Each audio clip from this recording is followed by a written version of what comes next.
What is up, everybody? Welcome back to another video. In today's video, we are back with another episode of Lions Latest, going to the latest Detroit Lions news. And on the same day that Amon-Ra St. Brown signed a record-setting extension with the Detroit Lions, Penei Sewell did the same thing. So let's get it started. Welcome, everybody, to another video. Glad you guys are here. And yes, we are back with another episode of Lions Latest, going to the latest Detroit Lions news. And today, we have a record-setting extension for Penei Sewell right after Amon-Ra St. Brown, and that is a 4-year, $112 million deal, which is roughly $28 million per year, which is 3 more than Laremy Tunsil, who is at $25 million per season, with also $85 million guaranteed, which would be more than Amon-Ra St. Brown, even though the per year number is a little bit lower than Amon-Ra St. Brown. Both of their cornerstones from that first draft with Brad Holmes, St. Brown, and Penei Sewell have gotten paid. And they have basically reset the market each. I kind of wait till we get all the contract details to really try to worry about that too much here.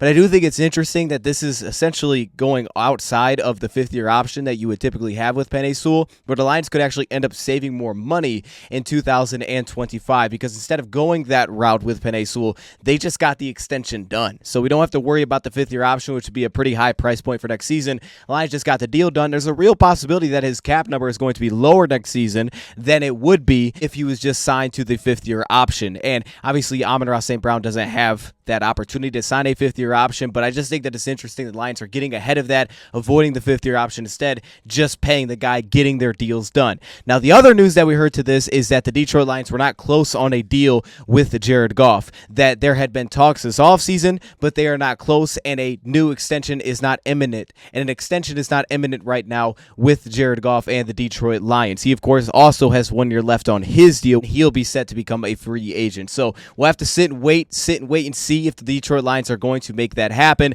I think with his situation, it's one of those that definitely could be waited on a little bit longer. The Lions may wait till the end of next season to decide whether or not they want to try to extend Jared Goff. Of course, there could be concerns with, like, all right, if you're going to wait, could that number get a little bit higher if he has another strong season? I think the Lions, though, may be willing to let that happen because of the position that it's at. And then you also have guys like Alim McNeil, who I would definitely keep an eye on. Yes, maybe getting ahead of that could actually save you a little bit of money with a guy like Alim McNeil. As much as he broke out this past season, it feels like he's only on an upward trajectory with the Detroit Lions in terms of where his price point is going. So that's the other one that I keep my eye on. Then you have guys like Derek Barnes, who he definitely could be brought back and extended if he puts together another solid season, but that doesn't seem like something you have to necessarily get ahead of. You have Ife Melifonwu, who played really well in kind of a short stint for the Lions this past season as a safety. He is another guy that maybe, could kind of fall into that Alim category where it's like, well, maybe we should get ahead of this. But at the same time, I could understand where the Lions will want to see more before they put an extension out there for a player like that. All right, with all that being said, we'll keep an eye on the Jared Goff situation. I do expect that at some point he's going to be extended with the Lions. I don't know when that's going to happen, but I just think ultimately he's going to get an extension with the Lions. But with all that being said, I wanted to give you guys a look at some of my positional rankings heading into the draft that kicks off tomorrow. Now, these positional rankings, there's a couple things I have to throw in here. I was making these rankings in terms of what we were talking about. The original plan for me was I was going to do like my next 100 or next 75 big board outside of the top 20 prospects, and that's initially kind of how I started doing this. So you can see, like, on receiver, I don't have Roman Dunze, don't have Malik Neighbors, don't have Marvin Harrison Jr., because I just thought, like, we kind of know that those are going to be the top 3, so what's really the point of ranking those guys? So I was going to stay away from certain things like that. Now you'll see at cornerback, for example, I included all of the cornerbacks top down, and that's mainly because I think there's some discrepancy in, like, okay, who is the top cornerback? Also, I do think that maybe there's a world in which all of these cornerbacks could potentially become an option for the Lions if they wanted to trade up. So that was just a little bit different there. And then also, there are players that are not included. You can see certain positions are a little bit lighter than others. Certain positions I just haven't seen as many players, but there's also players at every position that are just not included on these lists when I was putting this together, because for me personally, I wanted to have a full breakdown of the player before I included them, like, within that top 75 or next 100 players. I didn't end up doing that. Honestly, I've just felt kind of whacked these last couple of days, and putting that together has just been a mess for me. So you could see I had some of, like, the final grades on the left side there with receivers. Outside of that, I didn't really have that. So instead, I just ranked them. I just kind of laid down and I was like, okay, I'm just going to rank these players, and I'll just show these to everybody through this video format just to get a sense of where I'm at. If there was, like, a certain player at a certain position you wondered, like, okay, which one do I like better, then now you can kind of get an idea of where I'm at with these. And these will update, of course, once we get to day 3, for example. We're doing a show over here. These kind of things will update if the player's available. But for me, like I said, I really kind of left off a lot of players. There was a lot of players that maybe I had notes on, and maybe I had some sort of feeling on them, but I didn't have like a full, like final, like, okay, this would be my grade for this player specifically. These are my trait grades. So I just left them off the list. You can see, yeah, like I said, there are certain positions that I've just seen more than others. Cornerback, for example, I've watched a ton of cornerbacks, and same thing with receiver. I've watched a ton of receivers, so you can see kind of my rankings there. I'll kind of fly through these just to kind of point out some of the things that I think are worth pointing out. For receiver, a couple things have shaken up since the last time I put my rankings in here, and you can see really the key ones. The top 3 remain the same. I still love me some Jermaine Burton. It's just the off-the-field stuff, so that could absolutely push him down a little bit further depending on the character. We know there's a lot of things like that that go into it that teams take into account rather than just watching the players. That's not something as a fan that I can really see from the outside looking in, so I just do it based on what I can see. That's how I've always done it. Like, okay, what can I see from the outside? Now, I do take value in, okay, the guy's a team captain. He's this, right? He has obvious things that we can point to. 3-time team captain. And like, okay, is that more likely to be a Lions draft pick? Absolutely. So I could take those into account. But also to make that clear, these rankings aren't based on like, these are my Lions big board. This is just my player rankings based on the grades that I have. So certain players would fit the Lions better, I think, than maybe where the rankings necessarily line up. So, for example, a guy like Jermaine Burton, I would be shocked if the Lions drafted Jermaine Burton. I really would. I love the player. However, there are certain players that I think could fit a lot better to what the Lions maybe are looking for at that position. Rankings don't always kind of, show that or highlight that. So you see at the receiver position, really the other big changes are I have dropped Xavier to get down to the 6.3. He's in the mix there with guys like Malachi Corley, McConkey. I dropped him down a little bit, not far. I love watching this player, and like I talked to Easy about this a ton, but he's obviously coming off a breakout season. However, you just go off of even the previous years where production-wise, it really wasn't there. He still popped his job. I had South Carolina, so we would have to watch every single South Carolina game, and maybe I'd have passes where I'd have to mark where everybody is lined up. What route is he running on every single play that's a pass play? We had to do things like that, and so I got to see South Carolina a ton the year before he broke out, but still I noticed Xavier Legette. It was like, yo, that big number 17, like that dude, he should be on the, why are they throwing it to that guy? He just always felt like he popped, and then obviously this last season he actually did pop, and it was like, okay, that's that dude. So it's less of that, it's more so the concern about as a route runner, and I think that, the more and more I kind of look into it, we know that there's going to be a ton of these receivers that just don't work out, right? As fun as it is to say receiver positions deep, essentially half of them through round 2 and 3 are going to miss. It happens every single year. Just go look up the last couple of drafts. We did that in our last live stream with Easy, just kind of pointing that out, and it's difficult because for a lot of these guys, there's certain traits that I like, and it's not to say that I think that this player is going to be a bust, because I don't necessarily feel that way, but I do have real concerns about his route running, and I know that that is one thing that over the years, receivers that don't connect, that could be something that's pointed back to there. And for me, Xavier Legette has poor grades as a route runner, so it does draw some concern with me. Guys like Keon Coleman, for example, I think he's actually not a bad route runner. I think he's a good route runner. So for me, he actually bumped up a little bit to getting that 6.4 grade and being a little bit higher there, a little bit ahead of guys like Troy Franklin, for example. I still have Polk very high at that 6.4 there. I'm just a big fan of Polk, and I think that he'd be a nice fit for the Lions. But continuing through, you can kind of see the names there. I have Thrash. I also pushed up Washington from the University of Virginia. He bumped in a little bit higher than guys like Xavier Wilson and also guys like Baker out of UCF. I just think Washington, again, he may not be the ideal fit for the Lions, but Washington checks a ton of boxes if you're just looking for any receiver, any style, from terms of focus, route running, contested situations. The build's a little bit awkward. He looks like a running back playing receiver. He's definitely on the smaller side, so there's only going to be certain teams that are going to buy in here, but if you are willing to take that body type and that kind of speed, he checks a lot of the other boxes within what he can do. Me, I had to push him up a little bit here. Moving on to the tight end position, again, I have less names here, but I really went through like the first 2 and 3 rounds, maybe first 4 rounds of where these guys are kind of expected to be. I still have Jatavian Sanders number 1. To me, kind of stands out there. Obviously, you could have a guy like Brock Bowers, but again, he wouldn't have been included in this, and we all know that he's going to be the top tight end selected.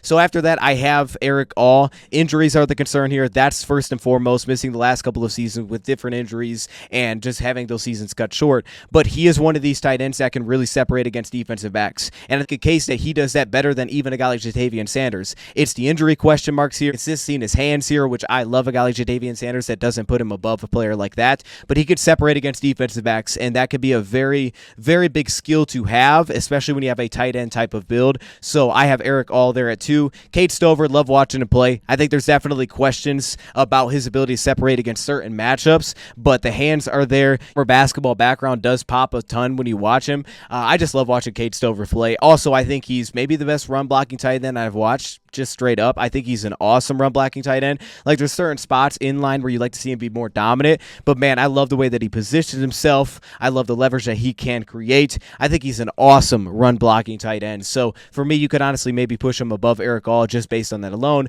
I also threw in Johnny Wilson here out of Florida State, and then beyond that, Theo Johnson. I have my man Pline out of Furman. I tend to really like Pline. We'll see where he goes, but I really like Pline, so I have him a little bit higher. Then Jared Wiley. Then I have Ben Sinnott, as well as he's as good, as easy of a mover as he is. I just have too many questions across the board. I have him behind guys like Jaheim Bell, who's probably a little bit more of like your H-back fullback. I think he'd be an awesome fullback. And then we go down to Arizona, where you have a receiver / tight end kind of hybrid there. Then at cornerback, I won't go through all of these, but of course, Terrion Arnold's my number 1 cornerback. I think that Quinyon Mitchell would be the number 1 cornerback taken, maybe number 2, so you could put him up there. But from what I've seen, what I've went through, where my conviction is, I love a guy like Wiggins. I don't think that the Lions would take Wiggins, but I think he has elite reactive athleticism, a man-heavy scheme, good ball skills. I love watching Nate Wiggins. I think that this guy could just be elite in terms of coverage skills. It's just that you have questions with, he's not necessarily a guy that is a terrible run defender. He just isn't seeking out that contact, but I love watching Nate Wiggins play. And then I have Kool-Aid McKinstry, who I think is just really balanced as a cornerback. He had that, I think he had a 6.7 grade for me, 6.7, 6.8. It was really high. It was actually on the website. But for me, Kool-Aid McKinstry, the balance that he plays with, the press cornerback, but he also could be very multiple in his schemes. I think he's a very high football intelligent type of cornerback. So for me, Kool-Aid McKinstry, just a guy that I like. Then I had Mitchell. Then Rakestraw out of Missouri. Even though he played in a zone-heavy scheme, I think he could play a variety of coverages, and I think he's actually very successful as a press corner. That shows real anticipation there. Then we have Mikey Sainristil still, of course. Then Kyrie Jackson, which is really banking on upside, because I think the press upside is enticing, or intriguing, I should say, if enticing is the right way to use that. But I will also say that for now, off-band coverage could be a little more comfortable for him, but in the long run, you want to believe that, hey, if we can dial some of these things in as a press cornerback, he's going to be a well-rounded, really well-built, great size, but also has good movement skills and good reactive athleticism. And beyond that, because it's kind of a mess. I have Kamari Lassiter out of Georgia, who I think's fallen a little bit for certain people, but for me, I still really like Kamari Lassiter, so I'm going to put him in here. Certain schemes are going to fit him better, but he can press and he can play off coverage, and I think he transitions well. You talk about some of those off coverage situations like dig routes, man, he just jumps all over those. Then I have my guy that I just love watching this player play. I really have questions about his long speed, so if you wanted to drop him below some of these next couple of guys like Max Melton or Phillips, if you wanted to drop him below even TJ Tampa, I would get that because of the long speed, but I specifically just love watching Jarvis Brownlee play, the physicality that he plays with, the build that he has. The ball skills also aren't necessarily there either, statistically speaking, but I just love watching Brownlee play from zone cornerback to press man corner to even off man coverage. Love watching the guy play. And then beyond that, of course, like you could see, Andrew Phillips, TJ Tampa, then Max Melton are my next 3. Pritchett, I think that's how you pronounce his name, out of Auburn. He is a player that I have a lot higher than a lot of these, kind of mock draft simulators have him. I think that he's a guy that could go like round 4. I know I'd be a little surprised if he pushed into day 2, but I don't think he's far off from a day 2 pick. Then, of course, Kamal Haddon, who's a guy that I've liked for a while, and if he does go as late as some people think, which is going to be like round 6, round 7, I think you could jump on that and get really good value here. I think he's a very legitimate off-man coverage corner that thrived against guys like Xavier Legette, for example, and Tennessee just gave Xavier Legette problems all game long. Then I have Abrams Drain, maybe more of a zone corner, but I like him. Renardo Green, definitely really good in press coverage corner, really good as a press coverage coverage corner. That's where I have my highest grades there. Notice that I skipped Kalen Carson. I love watching Kalen Carson play. He's another guy that falls into that category. Love watching Kalen Carson play. I think he brings a lot of flexibility, but there's also a lot of things that need to be dialed in, especially when you talk about attacking the football. The angles that he takes are inconsistent. He leaves way too many opportunities out there to take the football away where he's just becoming a tackler. For a guy that did 6 bench press reps, he plays with his hair on fire, and I love that. That's the kind of player that could intrigue the Lions, and I wouldn't be surprised whatsoever because there's scheme flexibility here. We just really need to dial in some of the nuances of how you're playing that position. Beyond that, we have guys like Cam Hart, who was awesome against Marvin Harrison Jr. That alone can honestly draw a ton of intrigue, but he also, I think he's clocked in at one point at like 23 miles per hour, yet on top of that, he is built like a guy like Quinion Mitchell. I mean, this guy is rocked up, good size, press cornerback, but he also shows a lot of good in off-man coverage corner as an off-man coverage corner. That's why I have my highest grade now. I just have concerns about his recovery athleticism. Then you go into guys like Stiggers out of the CFL. I'm going to be very curious to see where he lands. It's just kind of difficult to kind of gauge what that's going to look like from the CFL, but the Shrine Bowl was a good showing for him. Then DJ James, I think he's really good as an off-coverage corner. I just don't think that he's much of a fit for the Lions specifically because of his unwillingness in run support for me. Then beyond that, I have guys like Josh Newton out of TCU, Wade Smith, Wade out of Washington State, Johnny Dixon, followed by Josh Wallace, who probably would be a little bit higher if I just said that he was a safety because there's just going to be questions there. I love how he plays as an off-coverage corner, and he's very scheme diverse. I just think as a safety, you might be able to fit into more defenses. He just has a lack of athleticism in certain spots. And then, of course, Kalen King. Then at safety, to me, I put Cooper DeJean here because I think that he may have to transition depending on what you're looking for the Lions. I think he'd be best as a safety. I have anticipation questions about him. That's where I have my lowest grades is anticipation from the cornerback position, also some of the transitions. But if you play him at half turn, if you play him as an off-coverage corner, you're probably going to be really fine there.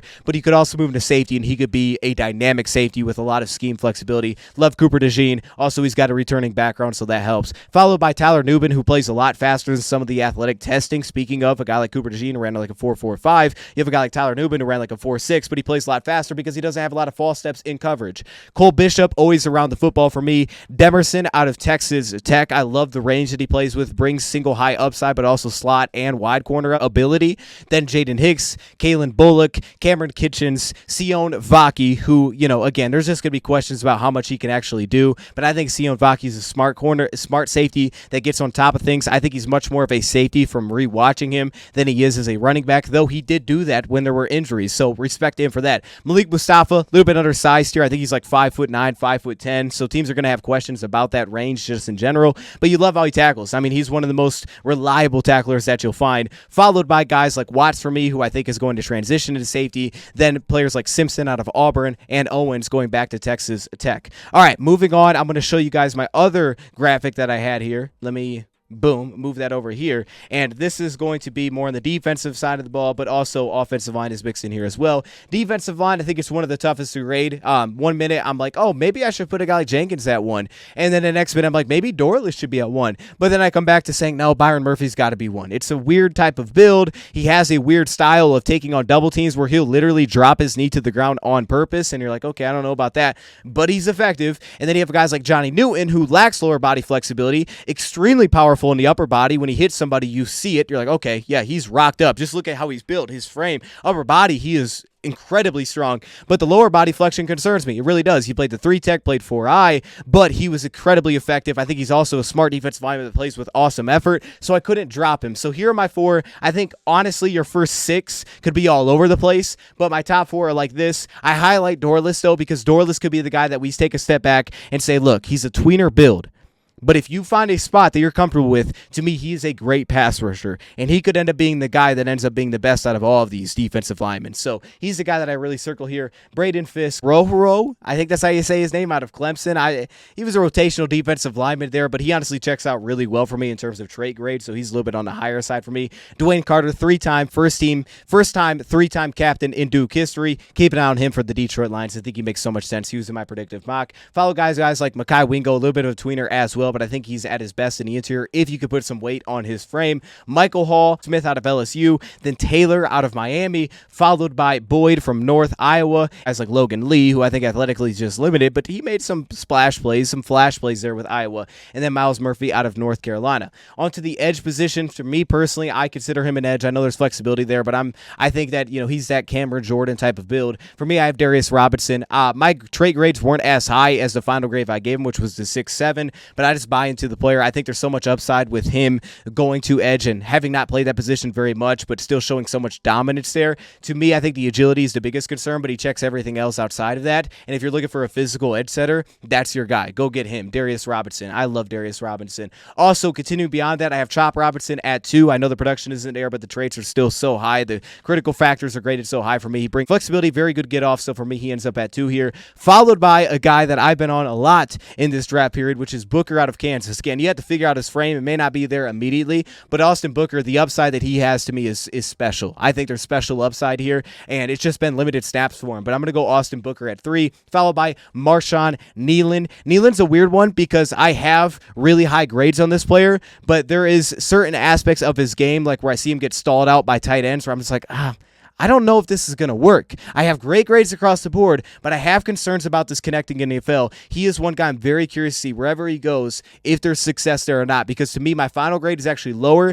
than the critical factors and the trait grades that I have on the player. Adisa Isaac, who I had recently just rewatched out of Penn State. Adisa Isaac is a lot of fun to watch. Followed by guys like Braylon Trice out of Washington, who I think has an awesome get-off. Separate that from a guy like Mohamed Kamara, who showed up in the Shrine Bowl, so you kind of question against the competition that he plays, but he does the same thing in the Shrine Bowl, and it was like, yeah, this is how he wins, right? He can win half man. He wins with physicality. I love watching him play. I think he may end up being a round 3 pick because, honestly, this edge rusher position is just, it's thin. It's kind of thin, right? Like, the top of the draft, there's 3 guys, and beyond that, I think you have a lot of discrepancies on how teams are going to rank these guys, so I think Kamara could work himself into round 3. I think that's really possible here. Followed by Chris Braswell. For me, there's certain spots where I don't feel like he unlocks his hips well enough, but he can play with real pace, and I think that's where he thrives as a pass rusher. Then Byron Murphy, who I'm betting on his ability to be able to be a better take on edge rusher if you're looking for that than he was in college, because I think he has the build to do it and the strength to do it. That just wasn't necessarily his game as an edge rusher. He can definitely rush a passer. He's a plus pass rusher for me. Xavier Thomas out of Clemson, who I think as the game goes on, he figures out how to win. He's a very smart pass rusher, and he'll start to dominate those reps. And as the game goes on, he becomes a better pass rusher. He goes from good to very good. That's where I really like Xavier Thomas here out of Clemson. Then we have Jalix Hunt, who's a little bit of a weird one because obviously not only just the competition, but the fact that he was a former safety 2 years ago.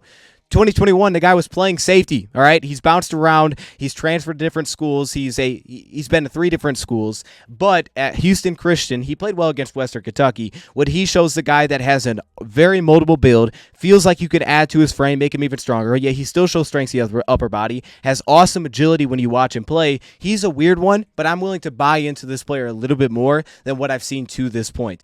You'll get indecisive pass rush. He'll get false steps off the line of scrimmage, but also through his pass rush. And then as a run defender, he'll pull himself out of place. Yet, you still see so much ability within his game. Follow that up with Jonah Ellis out of Utah, who I think Sam backer role in the Lions defense where Derek Barnes, James Houston plays. That is his calling card, so it could make him a fit here. He just isn't a consistent winner as an edge rusher, and he doesn't have like the natural build for me to feel great about that. And also, just his pass rush style isn't as natural as your normal defensive end. For me, I think a Sam backer type of role where you could ask him to drop, play the run, and then also work in coverage with a relentless motor is the perfect spot for him. Then you go on to guys like Solomon. Then you have Cedric Johnson out of Ole Miss, who we did a full breakdown on a while back, followed by Nelson Caesar, who plays off ball and on the edge. Jalen Harrell, who has a very good spin counter. I really love that aspect, just don't know how much he has outside of that. We have Bird out of USC, who I think can rush the passer. I'm a little bit higher on him. I think he's a good pass rusher, just athletically speaking, there's limitations there. And then, of course, Green out of James Madison, who statistically speaking just lit it up. They get a 20% pass rush win rate.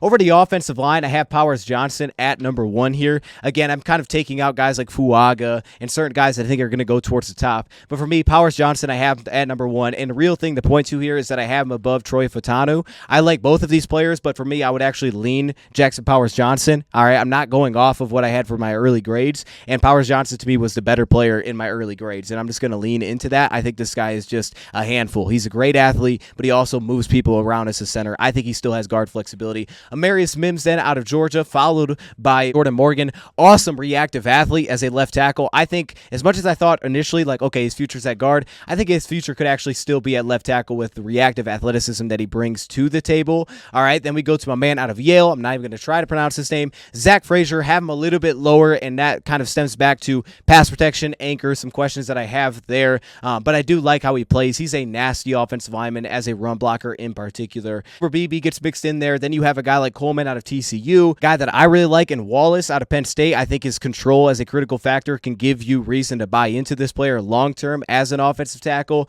Norzad, I don't know how you say his name. Hunter Norzad out of Penn State. I'm just a big fan of him, man. I had him in my predictive mock draft. I think he'd be a great fit for the Lions when we hear about the Frank Ragnow news, so we'll keep an eye on that. Cedric Van Pran, Tanner Bordellini, Then we have Robinson at A&M. For some reason, I put him on here twice. I apologize. I'm now seeing that, but yeah, it's just one time. He's not on here twice. He's supposed to be on here one time, not twice.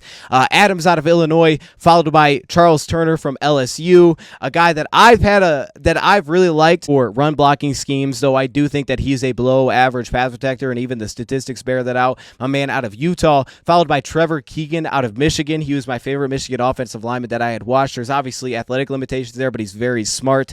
Then Matt Lee out of Miami, Javion Cohen out of Miami. And to wrap it up, we have Hanson out of Holy Cross, who's a good athlete. He kind of feels like Colby Sorstool of last year.